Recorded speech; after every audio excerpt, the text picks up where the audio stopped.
Hello and welcome back to the channel. My name is Drew. I'm an amateur runner in Flagstaff, Arizona. Today I'm going to be talking about how to safely increase your running mileage over time. One of the biggest questions I get is how to increase running mileage without incurring some sort of injury or setback in training.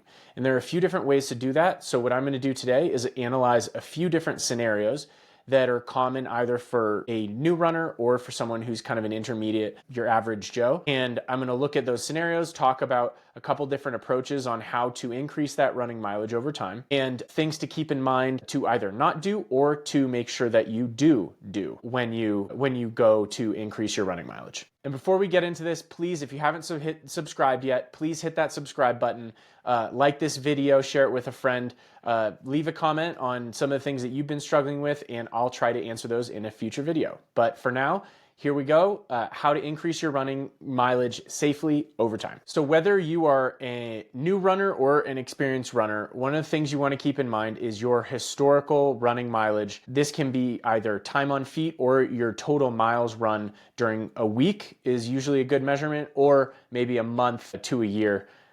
If you're new to running, you want to keep in mind how much you're walking and how much you're running. Consider walking part of your training. If you are integrating running slowly, then make sure you do that in very measurable increments and you factor that into your overall mileage. So your walk-run mileage should be tracked as one thing. All of it is training. It's just the walking is a lower intensity activity, similar to someone like myself who's been running for several years. You're going to have a very big portion of your training is going to be low intensity. So that low intensity for someone who's a new runner will probably be in walking miles. And then that higher intensity would be running. So if you're scared to start walk running and you feel like you're maybe not getting a good workout in, don't be scared of taking that as part of your training. Walking is very important if you're new to running. You also should be incorporating recovery practices as part of your training. Most people only track their running training, and they don't factor in things like your foam rolling, stretching, whatever PT or like rehab or prehab you do to help with different injuries and keep your body mobile. Always consider the recovery aspect of training as part of training. It's not technically related to the running volume, but this is something that if you skip out on factoring in recovery practices as part of your training and you don't plan for it and you skip it, then you're going to have serious problems when you start increasing your volume. So to keep things safe and remain injury-free, factor in your recovery as a key part of training. Determine the days of the week that you're going to be running versus resting.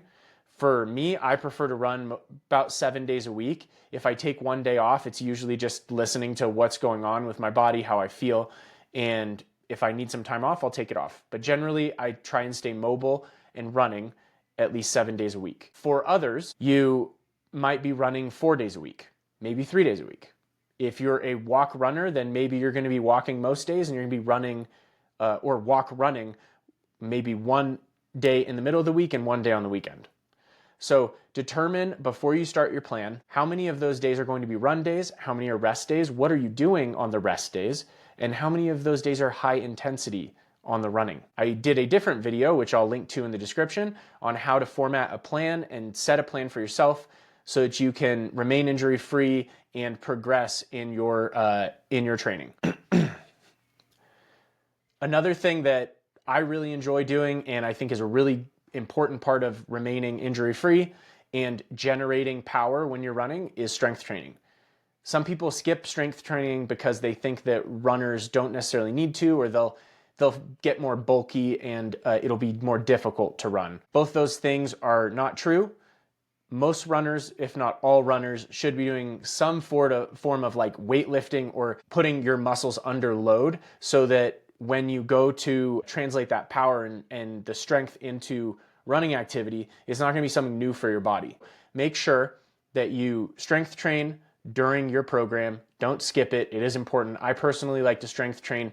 If it's a marathon block, I'll do it about twice a week. If it's something like now where I'm not as worried about the running aspect, I'm just kind of staying in shape, I'll strength train maybe 4, 5, 6 days a week, depending on which part of my body I'm working. So now I'm going to get into 3 scenarios These are just based on some generic situations that folks might encounter when they are deciding to increase their running volume. These are not a one size fits all. It's also not necessarily a rule. It's more of just general guidelines so that you can find the right thing that might work for you. So scenario one, I would consider the 10% rule as the easiest general rule for people to consider when they're increasing running volume. This rule is that each week you shouldn't increase your running volume more than about 10%. For me, I think there's some flex. It's probably like between 10 and 20% based on how experienced of a runner you are and what that historical mileage is that your body has under its belt. So this can be tracked in mileage, meaning 1 mile, 2 miles, 3 miles, 4 miles during the week, or it can be time on feet while running. And the time on feet, I personally like a lot. A lot of people don't do that because they obsess over metrics like mileage because it's sexier to put on your Strava and your Instagram or whatever. I personally like time on feet because it gives you more of an idea of the actual impact on your body that your running's having. Mileage doesn't tell you the intensity or how much stress is actually on your body. That total time is going to tell you how much time you're actually doing an activity, and then you can figure out within that what that total time at different intensities was. It's a little bit harder to tell that when you're just tracking mileage. So an example of what this might look like, if we're looking at this blue block like it's our running volume and mileage tracker in an app like Strava, over time you're probably, if you're following the 10% rule, you're probably starting pretty low. So let's say it's at 0. You might have an increase, let's say, to 10 miles a week, something like that. And then over time, that 10% weekly is just going to be a straight line. And you're not going to go more, if it's 30 miles in the first week, maybe that's more experienced runner, but if it's 30 miles, then the next week you would do 33. Then the next week you would do, what is that, three or 4 miles more than that. And over time, you're going to slowly see that increase turn into a month. That's going to be what, 12, 15 miles on top of the 30. And then the following, it's going to be a little bit more than that.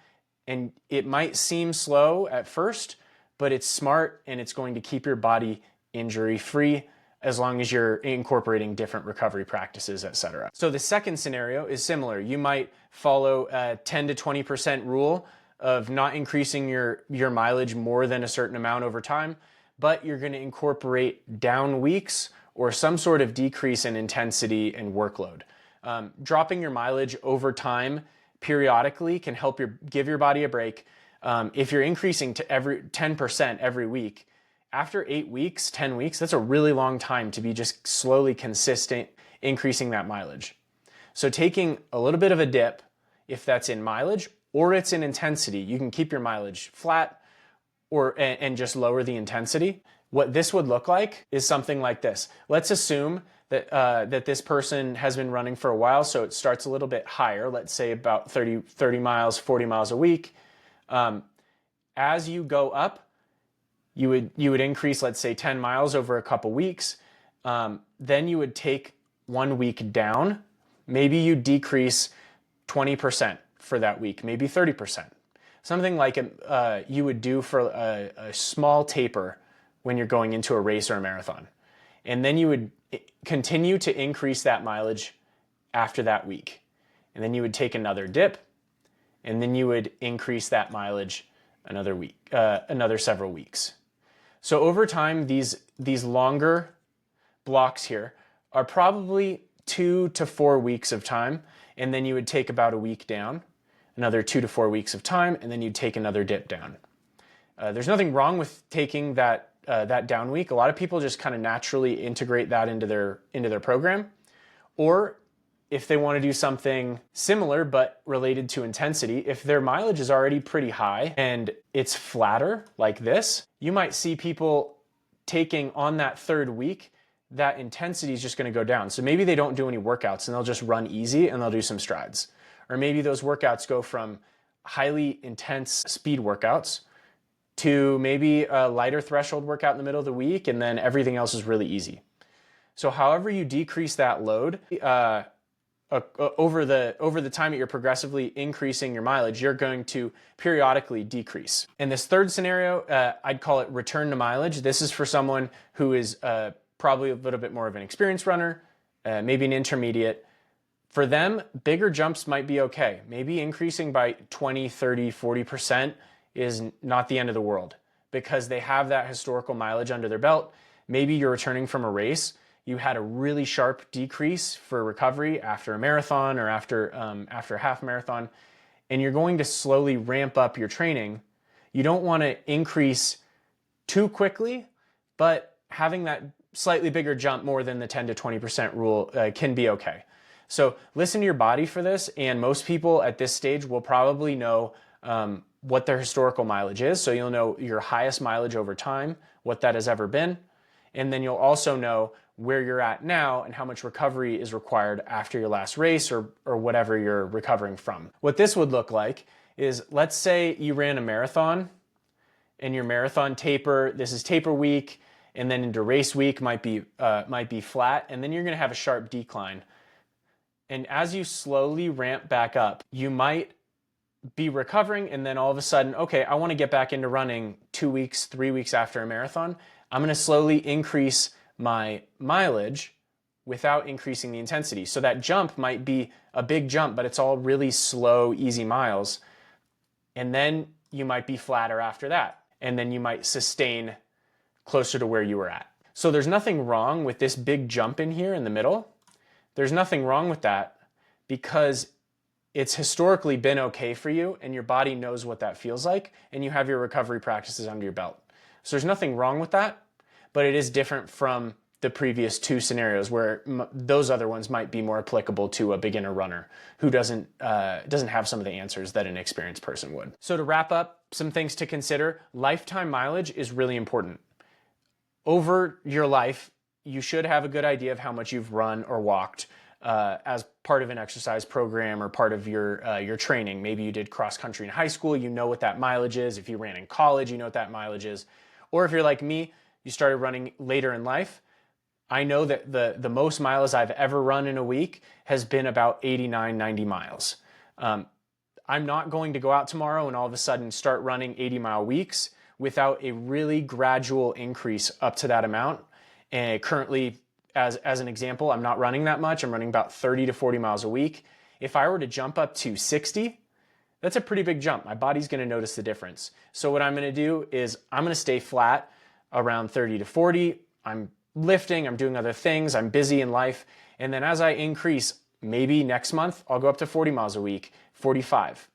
And then the following month, I'll go up to 50, 60. And then by the summer, I'll be back to my 70, 80-mile weeks, which feels pretty normal to me, but it's not gonna feel normal if I go do that tomorrow. So lifetime mileage is super important. Pay attention to your past injuries.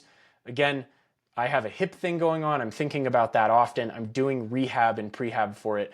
So as you increase, you'll notice that your body starts picking up different little issues here and there, potentially. Have a plan to address those. You want to make sure that you're addressing injuries before they turn into a problem. If your body's slowly just starting to whisper to you, don't wait until it starts screaming.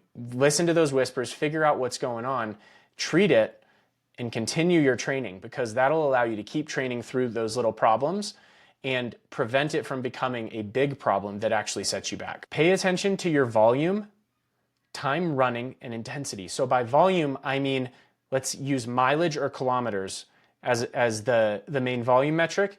Time running would be total time on feet, and then the intensity would be measurable in different zones probably. Those are usually about like 5 zones that people follow. So you can track how much of your mileage with your Garmin's and all these widgets these days. You can just track all of those zones, how much time you spent in each zone, and you can figure out, okay, this week I did 40 minutes at threshold. That's a relatively high intensity. Maybe that slightly higher than lactate threshold, marathon threshold would be like an anaerobic workout. So when you're in like that higher anaerobic zone, that's a really high intensity. You don't want very much time in that. And then you want a big chunk to be in your lower zone 2 intensity. So pay attention to those different zones from like the anaerobic, super high intensity, to lactate, marathon threshold, and then down to like low intensity, easy running. track all of that over time, make sure that it tracks well with your overall running mileage, and you're not taking big jumps in intensity at the same time as taking big jumps in volume. And then your long runs are a staple of any marathon program, or even just staying fit and staying in shape. Most people need like a pretty good long aerobic effort. That shouldn't be 20 miles if you're only running 30 miles a week. You need to keep that proportionate to the total amount of mileage and volume that you're doing. So as a general rule, probably in the 20 to 30% range of your total volume can constitute the length of that long run. This is not a hard and fast rule. Sometimes it'll be more, sometimes it might be less, depending on how much mileage you do. So keep it within a healthy range. If you're running 30 miles a week, do not run 10 miles during the week and then run a 20-mile long run. So just try and keep it proportionate as you're planning out your program, and that's a great general rule to follow. So that's it, everything you need to know to get started increasing your running mileage. Do it safely, intentionally, and make sure everything is part of a good plan that you have. Be smart, stay injury-free. Thanks for tuning in. Give this video a like, subscribe to the channel if you haven't already. I appreciate you sticking around. I'll see you next time. Happy running.